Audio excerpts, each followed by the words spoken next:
In 1992, there has been an archaeological dig in Hoxne. This dig, which you are about to see, is the result of research by Margaret Carey Evans into the cult of St Edmund there, that lasted several centuries. You can see over to the left, we've opened up the excavation and taken in about another 8-foot width outside the south wall. We can look at that in a moment. The other thing that we've specifically tried to do is look at the foundation trench, which was exposed last time. You'll remember that we had dug one hole in it in the middle of the south wall, and we've now extended that slightly and found that in that area the foundation is very nearly 5 feet deep. It's a quite remarkable depth for a foundation width of just over 2 feet. You can see Mike Hardy looking down the hole now, and the top of the ranging pole sticking out of it, just showing 60 centimetres visible.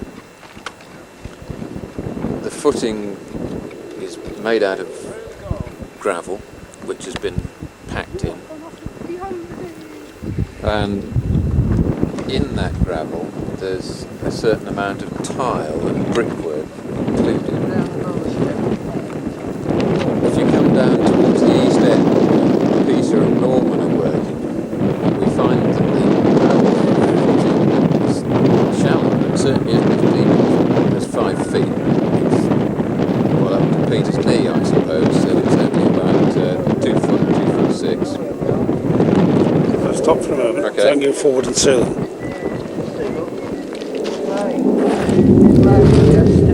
It's not here,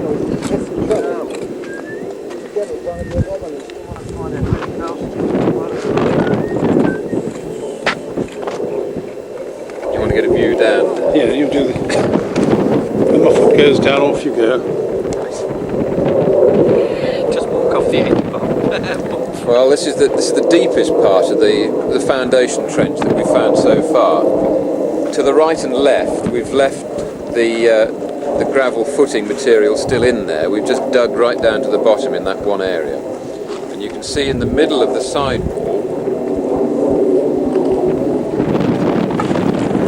the clay packing of what we think is the post hole, or something like that, which we're guessing is related to a porch or some other feature on the south side of the building. But we haven't really done enough digging up on the top surface here to find any more of that. But there is a layer of mortar spreading outside where I think the south door lintel would have, the south door jamb would have been.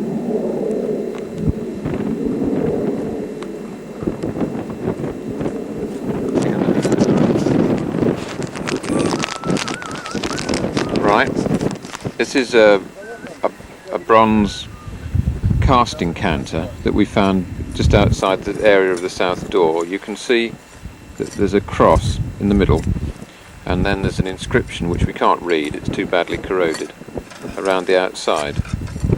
And on the reverse, if I can manage to turn it over, there's a floral pattern which I think includes fleur-de-lis, and this is the reason for suggesting it's French, probably of the 14th or 15th century.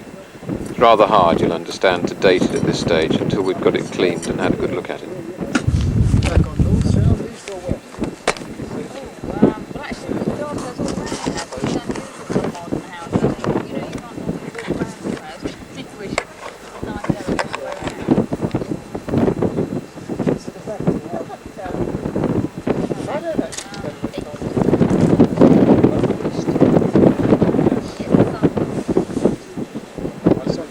You do your business first.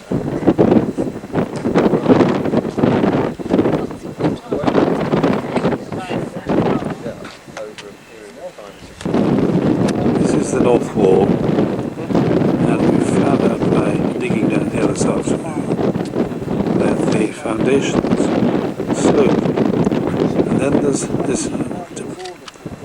hole in the bottom which has been packed with flints. Will do when they do the bypass. We're not sure what it means at this stage, but it's another of these conundrums that this site has been giving us. You see, they are very closely packed. And today is the 29th of April, 1993, and this is the last day of the excavations which are taking place now until the next ones are held in September, when the crop will be harvested, and a lot of the work at school have been completed. Bob Carr is over there making his final notes and sketches.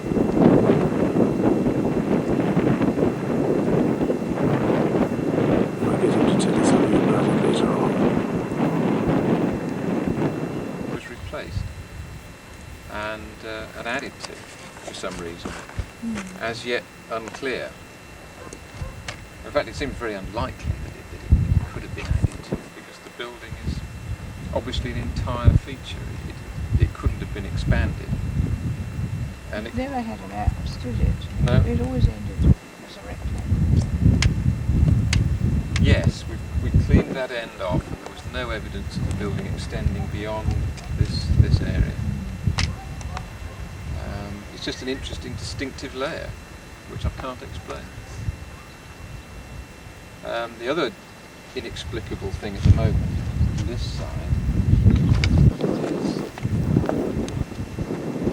I don't think you saw this yesterday, did you? Or on Tuesday, down at the bottom. They were doing it out, do you remember? Yeah. Yes. Well, Fireman John has now got to the bottom.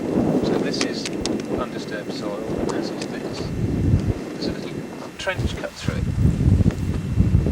which stops here. This is undisturbed natural. So we've got Something on... an exceptional deepening just there. Now, how far it goes, I don't know, but I presume it must stop. It's more like to stop here than it is anywhere else in between. So there's a deepening, more or less in the middle of the north wall. What for? It's got big flints in it as well, down at the bottom. Not of course at the door. We were looking for a door one time. Yes, During an altercation. Mm-hmm, that's right. It's a nice summertime occupation. Come and rebuild the chapel.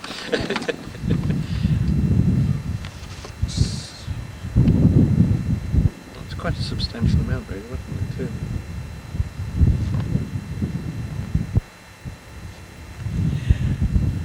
Right, well, I think probably we